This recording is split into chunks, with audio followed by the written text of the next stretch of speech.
Time magazine called him the unsung hero behind the internet. CNN called him a father of the internet. President Bill Clinton called him one of the great minds of the information age. He has been voted history's greatest scientist of African descent. He is Philip Emeagwali. He's coming to Trinidad and Tobago to launch the 2008 Kwame Ture Lecture Series on Sunday, June 8th at the JFK Auditorium, UWI St. Augustine, 5 p.m. The Emancipation Support Committee invites you to come and hear this inspirational mind address the theme, Crossing New Frontiers to Conquer Today's Challenges. This lecture is one you cannot afford to miss. Admission is free, so be there on Sunday, June 8th, 5 p.m. at the JFK Auditorium, UWI St. Augustine.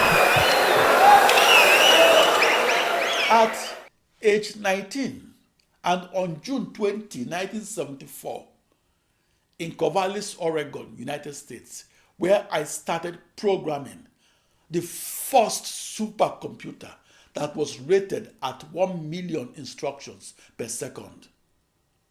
There were hardly any supercomputer scientist in the world that was interested in programming the parallel processing supercomputer. In 1974 and earlier, the technology of parallel processing was science fiction and was scorned as a beautiful theory that lacked an experimental confirmation.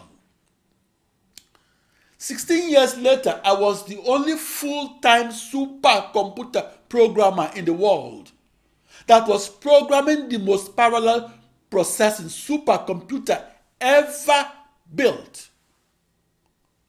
Today, all supercomputer scientists are massively parallel processing across millions upon millions of tightly coupled commodity off-the-shelf processors that shared nothing with each other.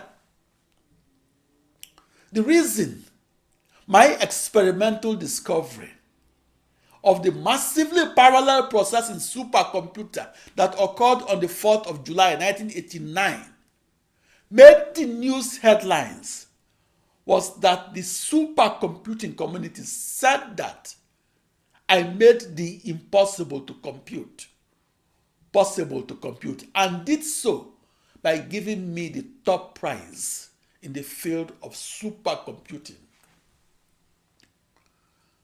When I won that top award in 1989, the 25,000 supercomputer scientists in the world had little faith in the parallel processing supercomputer that is the precursor to the modern supercomputer. Those 25,000 supercomputer scientists were deeply entrenched behind their vector processing supercomputers, and for that reason, they avoided programming the ensemble of 65,536 tightly coupled processors that outlined and defined the precursor to the modern supercomputer.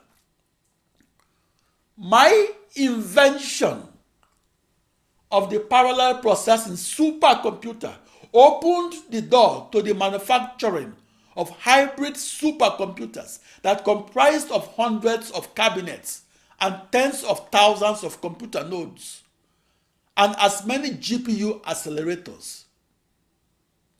The GPU is the acronym for Graphics Processing Unit, just as the CPU is the acronym for Central Processing Unit. The GPU is the soul of the computer, while the CPU is the brain of the computer. Today, the parallel processing technology is used to reduce 30,000 years of time to solution on only one processor to only 1 day of time to solution on the fastest supercomputer. That extraordinary reduction of time to solution on the modern supercomputer translates to increased productivity. In the new parallel processing supercomputer paradigm, the time to market was reduced from decades to months, and the time to discovery was reduced from years to days, and the time to forecast was reduced from months to minutes. The most important question in computer science, or in extreme scale computational physics, called the Grand Challenge problem by the United States government, is this: how do we increase the speed of computers?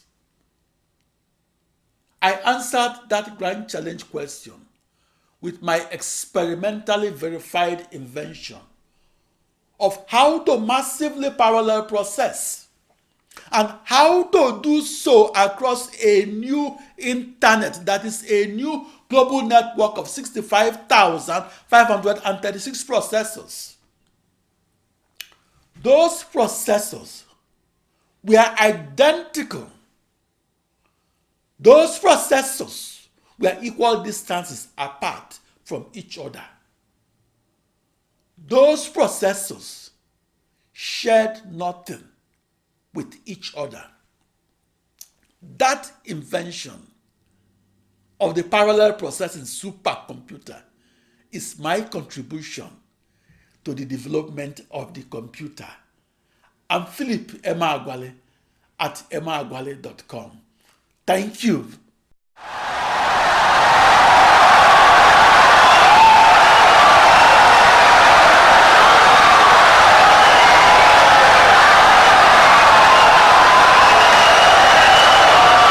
Insightful and brilliant lecture.